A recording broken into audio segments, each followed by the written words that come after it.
नमस्कार मित्रांनो, मैत्रकुलमध्ये तुमचं पुन्हा एकदा स्वागत.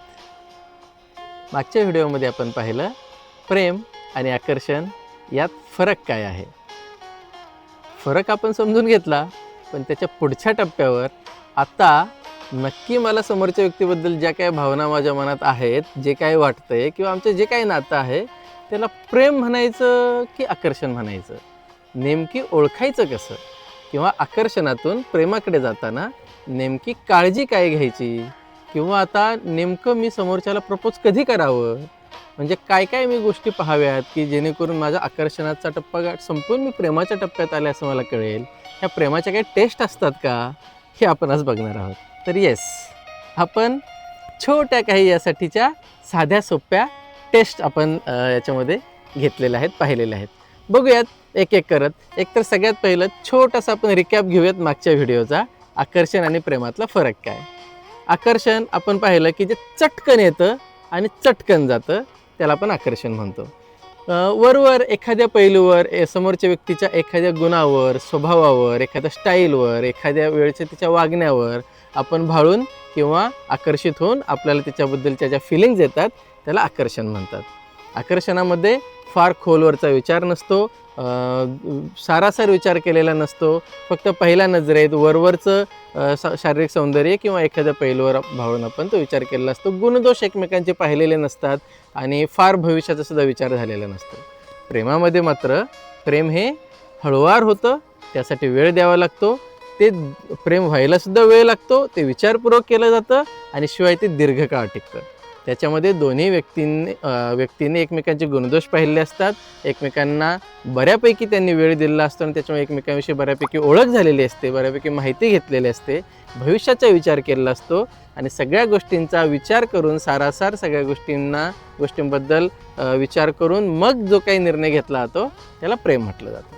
त्यामुळे आकर्षण आणि प्रेम यातला फरक आपण पाहिला होता. आता त्याच्या पुढच्या टप्प्यावर आकर्षणातून प्रेमाकडे जातानाच्या टेस्ट आपण काही बघणार आहोत. त्याच्यामध्ये साध्या सोप्या 3 टेस्ट आपण घेतलेल्या आहेत. सगळ्यात पहिली टेस्ट आहे टाईम टेस्ट. म्हणजे जसं आपण म्हटलं की आकर्षण पाहता क्षणी होतं, पहिल्या नजरेत होतं आणि तसं ते काहीच काळ टिकतं, काही काळानंतर ते निघून जातं. आकर्षणाला टाईम लिमिट असतं, प्रेमाला टाईम लिमिट नसतं. प्रेम उलट दीर्घकाळ आपण एकमेकांसोबत वेळ घालवल्यानंतरच आपण प्रेमात आहोत की नाही हे कळतं. त्यामुळे टाईम टेस्ट अतिशय महत्त्वाची आहे. तुम्ही एकमेकांसोबत राहत असताना किमान तुम्ही काही महिने एकमेकांसोबत घालवलेत, 1-2 महिने तुम्ही काहीतरी एकमेकांसोबत घालवलेत आणि तरी तुमच्या एकमेकांबद्दलच्या प्राथमिक भावना किंवा एकमेकांबद्दलची असणारी ओढ, असणारी एकमेकांबद्दलची आपुलकी किंवा एकमेकांबद्दलच्या ज्या सुरुवातीच्या तुमच्या फिलिंग्ज होत्या, भावना होत्या, जवळकीच्या भावना होत्या, एकमेकांसोबत राहण्याच्या भावना होत्या, त्या सगळ्या अजूनही टिकून आहेत का, की त्यात काही बदल झाला आहे, ही सगळ्यात पहिला प्रश्न आपण विचारायला पाहिजे. Time test. त्यानंतर दुसरी असते रिॲलिटी टेस्ट. रिॲलिटी टेस्ट म्हणजे काय, की अनेकदा आपण ज्यावेळेस सुरुवातीला एकमेकांसोबत आपण आकर्षण झालं किंवा सुरुवातीला काही गोष्टी एकमेकांच्या आवडल्या आणि क्षणात आपल्याला समोरची व्यक्ती आवडायला लागली, तर त्यावेळेस आपण तिच्या फार गोष्टी पाहिलेल्या नसतात. आपण अगदी वरवरच्या गोष्टी, जसं म्हटलं की काही स्वभावाचे वरवरचे गुण किंवा एखादा पैलू पाहिलेला असतो. प्रेम आहे की नाही हे पाहण्यासाठी आपलं रिॲलिटी टेस्ट बघावी लागते, की आपण समोरच्या व्यक्तीला आता किती ओळखलं आहे, समोरच्या व्यक्तीचे स्वभाव, त्याच्या सवयी, त्याचे विचार, मूल्य, जगण्याचे काही मूल्य असतील, भविष्यातले काही स्वप्न असतील, भविष्याबद्दलचा काही विचार असेल, या सगळ्या गोष्टी आपल्याला माहिती आहेत का, आपल्या पण त्याला सांगितल्यात का. स्वभाव, विचार आणि सवयी शिवाय भविष्यातील स्वप्न, या 4ही गोष्टींच्या बाबतीत आपण समोरच्याला किती ओळखले आणि समोरच्याने आपल्याला किती ओळखले, आपण समोरच्याचे गुणदोषसुद्धा ओळखलेत का, किंवा माहिती आहेत का आपल्याला समोरच्याचे दोष काय आहेत, गुण काय आहेत, आणि तसेच आपले गुणदोषसुद्धा समोरच्यांना माहिती आहेत का, आणि दोघांनाही ते चालणार आहेत का, त्यासोबत पुढे जायची दोघांची तयारी आहे का. जसजसं आपण एकमेकांचे स्वभाव, सवयी, गुणदोष, एकमेकांचे विचार, जगण्याची मूल्य आणि भविष्यातील स्वप्न हे सगळं समजून घेत असताना आपण एकमेकांच्या अधिक जवळ आलो की एकमेकांपासून दूर जातोय. आपल्या एकमेकांच्या अधिक आपली जवळीक वाढते, आपली एकमेकांमध्ये आपुलकी अधिक वाढते, हे सगळं समजून घेताना की काहीतरी चुकतंय, काहीतरी खटकतंय, आपल्या वाटा कुठेतरी दूर जात आहेत, वेगळ्या जात आहेत असं वाटतंय, हे आपण स्वतःला विचारायला पाहिजे. दुसरी झाली रिॲलिटी टेस्ट. त्यानंतर तिसरी आहे बिहेवियरल टेस्ट. आता बिहेवियरल टेस्ट काय आहे, तर याच्यामध्ये आपण बघायला पाहिजे अनेकदा आकर्षणात असताना दोघंही जोडीदार एकमेकांना इम्प्रेस करण्याचा फक्त प्रयत्न करतात. मग तिला काय छान वाटेल, तिला मी कसं कपडे घातलेले छान वाटेल, किंवा त्याला मी कोणते ड्रेस घातलेले किंवा कोणत्या कलरचे कपडे घातलेले छान वाटतील, त्यासाठी मग त्याला जे आवडेल तसं वागणं किंवा तिला जे आवडेल तसं वागणं. म्हणजे आपण गेले काही दिवस एकमेकांसोबत राहत असताना आपण फक्त समोरच्याला आवडेल तसं वागायचा प्रयत्न केला आहे, की आपण जसे आहोत तसे आपण समोरच्याला दाखवले. शिवाय समोरच्याचं सुद्धा वागणं जसं आहे तसं आपलं कळलंय, की जसं त्याने दाखवलंय तसं फक्त आपण पाहिलंय. त्यामुळे समोरच्याची खरोखर त्याच्या बिहेवियरची, त्याच्या स्वभावाची खरोखर ओळख झाली आहे, की फक्त त्यांनी दाखवलंय किंवा तेवढंच वर आपण विश्वास ठेवला आहे. अनेकदा असं होतं, अनेक उदाहरणामध्ये आपण असं पाहिलं आहे, की अनेक वर्ष मुलं मुली एकत्र राहतात, पण तरीसुद्धा एकमेकांविषयीच्या अगदी साध्या सोप्या गोष्टी, म्हणजे एकमेकांच्या विचारांविषयीच्या असतील, एकमेकांच्या आवडीनिवडीविषयीच्या असतील, किंवा एकमेकांच्या घरातल्या गोष्टीविषयी सुद्धा काही माहिती नसतं. अनेकदा तर काही वर्ष सोबत राहिल्यानंतर असं लक्षात येतं मुलींच्या, की त्या मुलांचं ऑलरेडी लग्न झालेलं आहे, असं सुद्धा अनेकदा लक्षात आलेलं आहे.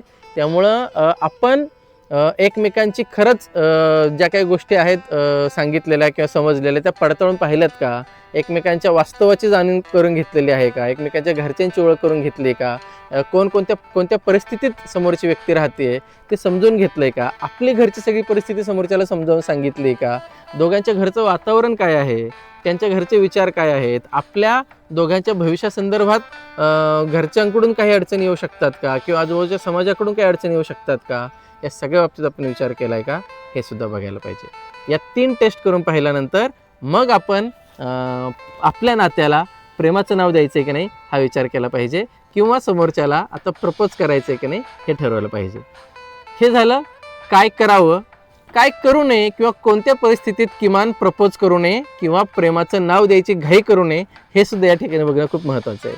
सगळ्यात पहिलं, जर आपण समोरच्या व्यक्तीला पुरेपूर ओळखत नसू, अजूनही आपलं असं वाटत असेल की आपण या व्यक्तीसोबत फक्त आपण कॉलेजमध्येच भेटलो आहे, किंवा आपण फक्त ऑफिसच्या ठिकाणीच भेटलो आहे, आपल्याला याच्या घरी कोण राहते हे सुद्धा माहिती नाही, किंवा घरी कसा वागतो हे आपल्याला माहिती नाही, याची आर्थिक परिस्थिती माहिती नाही, या व्यक्तीचे भविष्यातील स्वप्न काय, किंवा यांची वैचारिक मूल्य काय आहेत हे सुद्धा जर आपल्याला माहिती नाहीत, या सगळ्या गोष्टींविषयी जर आपल्याला असं वाटत असेल की अजून आपल्याला पुरेशी माहिती नाही, पुरेपूर माहिती नसेल, तर आपण प्रेमाचं नाव द्यायची किंवा प्रपोज करण्याची घाई करायला नको. दुसरी गोष्ट, जशा समोरच्या व्यक्तीबद्दलच्या भावना आपल्या मनात आहेत तशा समोरच्या व्यक्तीच्या सुद्धा मनात त्या आहेत का हे तपासून पाहिलं पाहिजे. नाहीतर एकतर्फी फक्त आपण समोरच्या व्यक्तीच्या सगळ्या भावना, म्हणजे आपण समोरच्या व्यक्तीच्याबद्दल आपल्या मनात भावना आहेत, आपण समोरच्या व्यक्तीचे सगळे गुणदोष मान्य करतोय, सगळ्या गोष्टी ॲक्सेप्ट करून पुढे जायचा विचार करतोय, पण समोरच्या व्यक्तीची ती तयारी आहे का, किंवा त्यांच्या मनात कदाचित काही गोंधळ असेल, काही कन्फ्युजन असेल, किंवा पुढे जावं की नाही हा विचार असेल, तर ते आपण जाणून घेतलं पाहिजे. कोणत्याही परिस्थितीत आपल्याकडून समोरच्या व्यक्तीवर ह्या नात्यात येण्याची जबरदस्ती व्हायला नको. सेम त्याच वेळेस समोरच्या व्यक्तीकडून आपल्यावर तर जबरदस्ती होत नाही आहे ना, निर्णय घ्यायची घाई तर होत नाही आहे ना. म्हणजे कदाचित असं होऊ शकतं अनेकदा की आपल्या मनात काही प्रश्न आहेत, अजून गोंधळ आहे, अजून क्लॅरिटी नाही आहे ना त्याविषयीची, पुढे जावं की नाही, याला प्रेम म्हणावं की नाही, किंवा कमिटमेंट करावी की नाही, आपल्या नात्याला काही नाव द्यावं की नाही, याविषयीचे आपल्या मनात काही गोंधळ आहेत.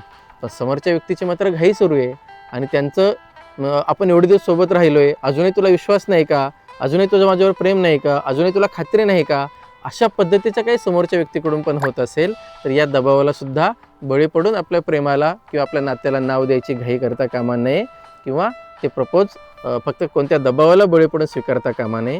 जोपर्यंत स्वतःला पूर्ण क्लॅरिटी येत नाही तोपर्यंत नात्याला नाव न दिलेलं अधिक चांगलं. तोपर्यंत मैत्रीच्या नात्यात तुम्ही छान हे नातं एन्जॉय करू शकता. मैत्रीमध्ये तुम्ही राहणं जास्त गरजेचं, जास्त फायद्याचं किंवा जास्त योग्य असेल. अगदी शेवटाकडे जाताना अजून काही छोट्या गोष्टी आपल्याला बघायला पाहिजेत. सगळ्यात पहिली अशी की आपण नात्यात किंवा आपण दोघं ज्यावेळेस व्यक्ती एकमेकांसोबत असतो त्यावेळेस आपण म्हणजे त्या व्यक्तीसोबत राहताना स्वतःला कम्फर्ट फील करतोय का, आपल्याला तिथे अधिक इमोशनली सुद्धा सिक्युअर वाटतंय का, शिवाय रिस्पेक्टफुली आपल्याला वागवलं जातं आहे का, दोघंही व्यक्ती एकमेकांना रिस्पेक्टफुली वागवत आहेत का, इमोशनली एकमेकांबद्दल सिक्युअर फील करतायत का, आणि आपलं हे जे नातं आहे हे कोणत्याही अडचणीवरचा उपाय म्हणून तर जोडलेलं नाही आहे ना. म्हणजे लोनलीनेस आहे, नुकतंच एका ब्रेकअपमधून आपण बाहेर पडलो आहे आणि कुणीतरी आधारासाठी आपल्यासोबत आले म्हणून आपल्याला त्याच्याबद्दल त्या फिलिंग्स वाटत आहेत, असं काही तर नाही आहे ना. हे बघितलं पाहिजे की आपण इमोशनली स्टेबल आहोत दोघेही, आणि स्टेबल असताना तो घेतलेला निर्णय आहे. दोघांना एकमेकांसोबत राहत असताना अधिक आपल्या विकासाच्या दिशेने किंवा आपली लाईफ अधिक डेव्हलप होती असं वाटत असेल, अधिक प्रोग्रेसच्या दिशेने आपण चाललो आहे असं वाटत असेल दोघांच्या एकमेकांसोबत राहताना, तर ते नातं जास्त योग्य असेल असं मला वाटतं.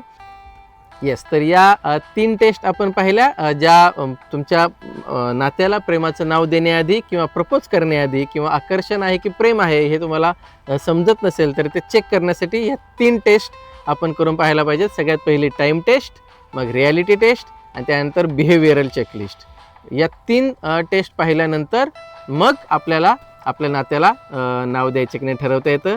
काही झालं तरी लक्षात घ्या, बऱ्याचदा मुलं मुली शेवटी घाईघाईने प्रेमातल्या कमिटमेंटचा निर्णय घेतात. अनेकदा एकमेकांमध्ये काहीतरी भांडणं होत आहेत म्हणून, किंवा मग आता त्याने बोलायचंच बंद केलं आणि मला तर सहन होत नाही आहे बोला म्हणून सुद्धा अनेकदा प्रपोज ॲक्सेप्ट केलं जातं किंवा प्रपोज केलं जातं. तर अशा कोणत्याही पद्धतीने, म्हणजे आपल्यात कम्युनिकेशन गॅप झालं आहे म्हणून, कम्युनिकेशन बंद झालं आहे म्हणून, किंवा एकतर्फीच कम्युनिकेशन सुरू आहे म्हणून, अशा कोणत्याही निगेटिव्ह स्थितीत असताना मात्र नात्याचा स्वीकार कोणत्याही अजिबात करू नका. नात्याचा स्वीकार करताना सगळ्या गोष्टी पॉझिटिव्ह आहेत काही पाहून, या 3 टेस्ट आपल्या पॉझिटिव्ह येत आहेत का हे बघून मगच आपल्या नात्याला प्रेमाचं नाव द्यायला पाहिजे. आकर्षणातून प्रेमाकडे जातानाच्या या 3 टेस्ट होत्या. आपल्या सगळ्यांना मला असं वाटतं बऱ्यापैकी आता याबद्दल क्लॅरिटी आली असेल.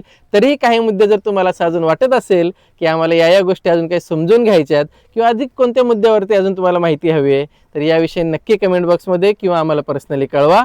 आपण त्याविषयी सुद्धा पुढच्या व्हिडिओमध्ये नक्कीच बोलू. तोपर्यंत जोडून राहा मैत्रकुलसोबत. धन्यवाद.